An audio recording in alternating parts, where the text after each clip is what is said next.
propos, il y a président Martin Fayulu, ils allaient engager, ça n'engage pas la Mouka. Ils allaient engager la Mouka parce qu'on n'a pas discuté ça pour que Ebima.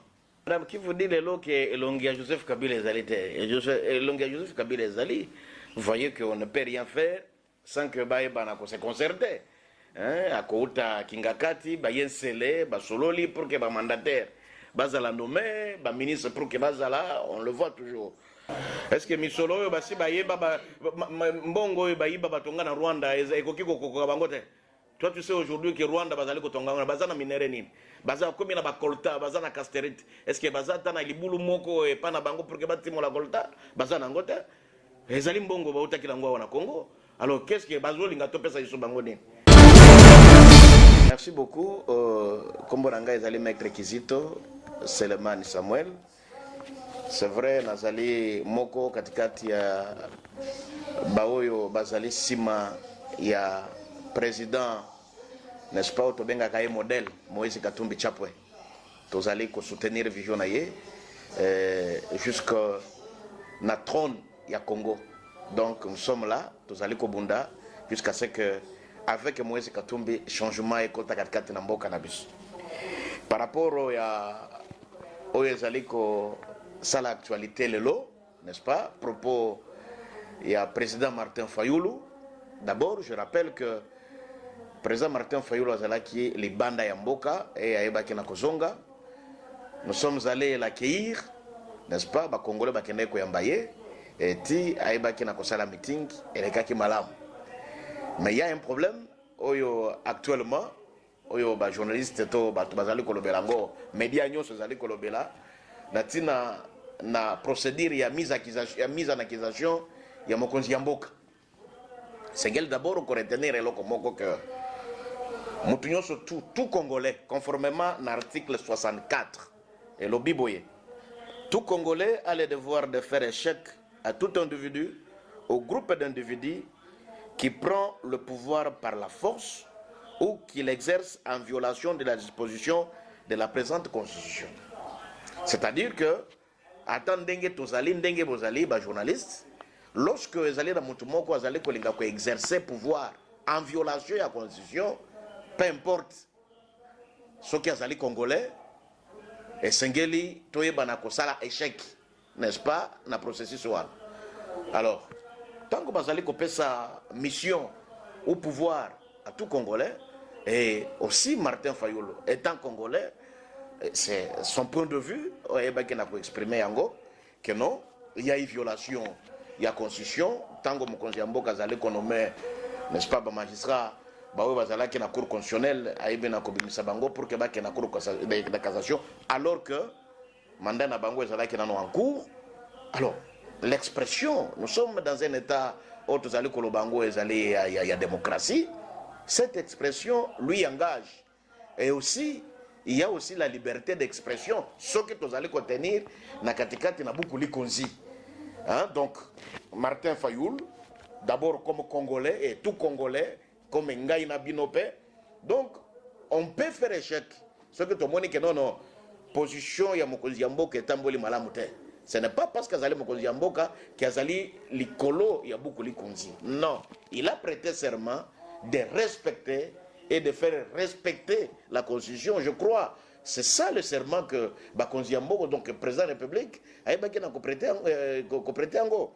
Alors je ne sais pas pourquoi, tant qu'on peut, Bazali prôner l'état de droit et que on veut dire qu'on peut le poursuivre et Batubako s'agiter, pourquoi? Dans le cas de l'état de droit, c'est-à-dire qu'il n'y a personne qui est au-dessus de textes légaux. Loi Moubeko des alliés Likolo et que Batubako surtout Bazali na Seya Moubeko. Qui soit le premier citoyen, n'est-ce pas, il y a Congo, jusqu'au dernier citoyen. Donc tout le monde est Sengeli Bazala du point de vue dans le même pied d'égalité pour la respecter Moubeko Amboka. Et si, et seulement si, Moko a été violé Ango, mais c'est tout à fait normal qu'un Congolais, pour qu'il y ait non, on doit respecter la Constitution. Et jusque-là, moi je ne sais pas pourquoi les gens sont tellement agités si on dit qu'on peut mettre le président de la République en accusation. Non, pourquoi on doit être agité?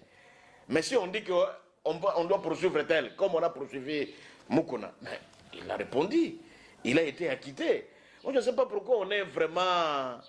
ce qui bazali kotanga kaka kombo ya mokonzi ya mboka, c'est comme si tozali na katikati ya royaume, même maintenant na katikati ya royaume on parle aussi du chef.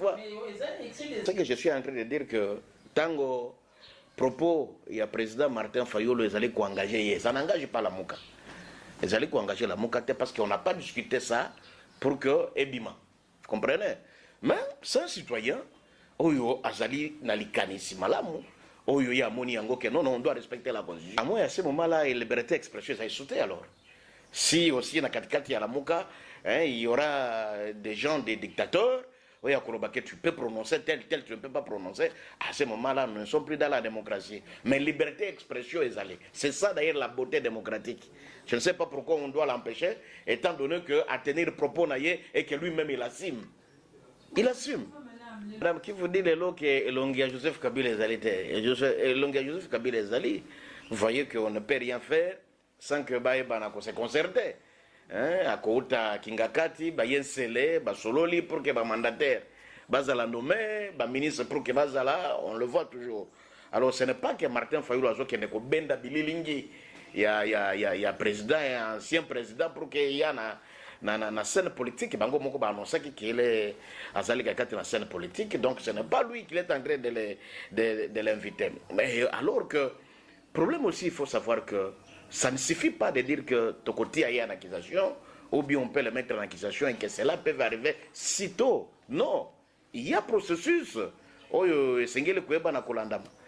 Notamment, il faut d'abord que Assemblée nationale et Sénat, n'est-ce pas, katikati na congrès, baeba na ko tia motion wana, baeba na ko décider jusqu'à point que je crois c'est 3 tiers il y a ba parlementaire wana pour que baeba na ko décider sur la poursuite et chef de l'État. Mais aussi Sengeli peut procurer, n'est-ce pas, procurer près la cour de cassation. Aïbapé n'a qu'à mettre en mouvement l'appareil judiciaire pour qu'on puisse faire appel au président de la République pour qu'il puisse défendre. Il y a vraiment un long processus pour qu'il puisse aboutir.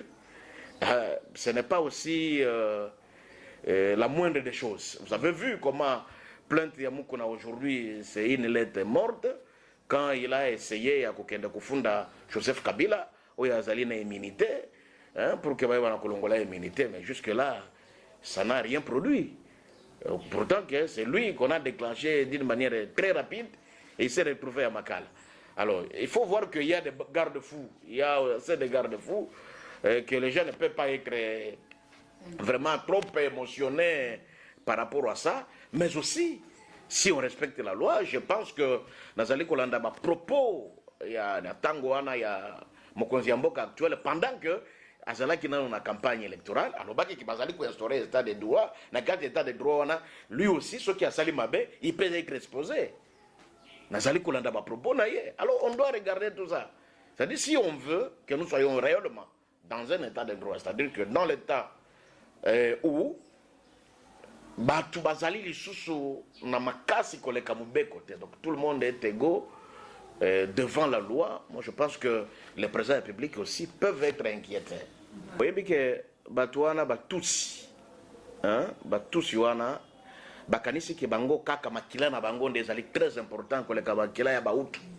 Parce que même pas na bango na Rwanda, ils ont massacré pas seulement de tous qui sont morts qui na kokufa na Rwanda. Il y a autant de Hutus, mais malheureusement bazali kolobelo ya Baoutou te. On parle plus ya Batousi. C'est-à-dire ces gens pensent que makila na bango ezali penza na nani na valeur koleka makila ya Baoutou qu'on peut exterminer, qu'on peut tuer à n'importe comment et on ne peut rien parler. Moi je ne sais pas. Ndeko wana ambassadeur wana, c'est ainsi que si nous sommes vraiment dans un pays respectueux, on ne doit pas laisser un tel type. On ne doit pas lui laisser travailler ici au Congo. Parce que quelqu'un qui ne reconnaît rien, et pourtant que nous sommes en train de mourir, est-ce que génocide est au Congo? Bato bakoufi na Est. Naba bakoufa ki na Rwanda. Quelques personnes bakoufa ki na Rwanda. Est-ce qu'on peut comparer des milliers de personnes? Bazali kokoufa jusqu'au moment où bazali kokoufa na kati na mboka na biso. ezali kopesa passe. Ce sont des gens ceux qui vraiment tozali kaka na état oyo bato bazali kobanga pe bazali kobangisa.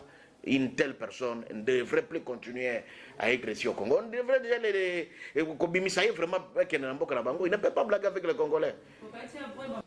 Vous n'avez jamais vu ambassadeur Oyo Azali accrédité à Wana Congo? C'est tout à fait normal. C'est ça le problème. Est-ce que Tozali Rwanda Azali ko peser que le Congo pour que tout y kalana yekak? C'est ça que tango mutu, vous savez que Makamboyo Ndekonabiso, que nous tous Congolais, nous devons le protéger. Dr Mukwege Azali Kolobela Natina na massacre wana pour le génocide des Congolais. On doit beaucoup parler sur ça. Congolais, il y a génocide dans ce pays. Congolais vous avez suivi dernièrement un groupe Ngumino, toujours un groupe Yabatutiwan. On a tué autant de Congolais, on les a massacrés. On a même Bana ya classe. Bana qui passé examen d'état, on le prend, on les égorge. Groupe Yangumino aussi c'est Touareg groupe Yabatutsi. On continue à massacrer. Et pour ça, on ne doit pas parler. On les massacre comme ça, on ne parle pas. C'est seulement Rwandais ou Bakufaki, Mouké, d'ailleurs, les Alaki Atabitumba Mouké à Koumela, le Kolo Yabisote. Et pour eux, Bazali ko célébrer yango chaque fois. C'est aussi biso ba Congolais, Nde Sengele Toeba, donc na koeba na kotombola eloko wana. Comme les Rwandais ont fait, nous ne devons pas nous taire parce qu'il y a un citoyen rwandais. D'ailleurs, il ne peut pas avoir pitié des Congolais. Ce sont eux qui nous massacrent, non? Pourquoi ça a pitié na biso te? Est-ce que Misolo basi bayeba mbongo bayiba batonga na Rwanda ekoki kokoka bango te? Toi tu sais aujourd'hui que Rwanda bazali kotonga na bazana minere nini? Bazana komi na bakolta, bazana casterite. Est-ce que bazata na libulu moko e pa na bango pour que batimo la kolta? Bazana ngote? Ezali mbongo ba utaki na ngwa na Congo. Alors qu'est-ce que bazoli ngato pesa iso bango nini? Tout ça ko pesa bango te, contrat wana ezata. Donc bakozo eloko te. Binemi ya Congo bazai belé na Congo yo. Bavie wana bazali non la muka azali kosalani la muka est-ce que ça na pouvoir la muka azali na pouvoir de la muka azali kotala ndenge batu bazali kopotana non moi je ne sais pas batu bazali komema mboka ezali ba oyo bazali na pouvoir coalition FCC cash nde bazali komema biso mais bazali komema biso na avenir nini non. Comment nous ne pouvons pas reconnaître bateau bazali ko gérer mboka na ndenge yo bango balingi bazali ko gérer mboka? Nous avons dit ici c'est un mariage contre nature, bazali ko gérer yango ndenge balingi et on ne songe pas aux Congolais. Alors qu'est-ce que nous pouvons attendre quant à ça? Et l'autre côté, donc on doit continuer à souffrir. Et aussi bazali ko linga que ba continuer à maintenir bateau na lolenge yo jusqu'à l'infini. Vous avez vu tant que bateau bazali ko lobake parce que mube enani ba élection bazali ko sala mamalamu te. Tokutana tobongisa makambo pour que muto oyo aleki azala réellement au peuple ayebaki na kopona ye. Qu'est-ce que vous voyez? Est-ce que bango bazali kokende ko sangana baninga pour réfléchir pour koyeba na kobongisa mboka? Non, et ils sont toujours là bayebi magui na bango mafia bazali ko sala pour la tricherie pour que ba continuer ka ko zoaka ba congolais comme n'est-ce pas esclave na bango. Donc on peut vous élire ezali yonde muto ko sala musalate, c'est une autre personne oya koya imposé par la CENI et entériné aussi dans la Cour constitutionnelle et que bango ne pas na kosala, ça fait mal. Bilenge bazali kolanda ce qui est na Congo yo tozali ezali te ke batunyo surtout bazali mabe ezali quand même na bato yo bazali na souci ya mboka. Moi je vois leader comme Martin Fayulu Madid, je vois leader comme président Moïse Katumbi Chap. Bazali quand même bateau yo bazali un espoir ya mboka. Vous avez vu comment Moïse Katumbi eba na ko gérer Katanga, lengine eba na ko gérer alors Katanga ezali lokola demi poto et tout le monde même à niveau ya PPRD babana ko komisa ke seul gouverneur ou eba na ko gérer malamu c'est Moïse Katumbi Chap. Donc il y a quand même des gens qui aspirent confiance, mais comment bazala wana? C'est ça le problème. Comment ba comment na niveau ya ko diriger comment na niveau ya ko diriger ceux qui n'est-ce pas, na niveau ya CENI, où ils allaient institution, où ils allaient appuyer la démocratie et qu'aux la indépendante. Mais lorsque il y a toujours des injonctions, bazali ko recevoir des injonctions ko uta na ba o bazali ko kamba, c'est tout à fait difficile pour que bakonzi ya mboka oyo peuple ayebi na kopesa bango confiance bayeba na kosala katikati na mboka na biso. Ba journaliste na polémique. Je ne peux pas citer tout le monde, mais na lobby na Congo quand même eza na bato bazali modèle hein oyo bakoki ko comme un changement. Ah.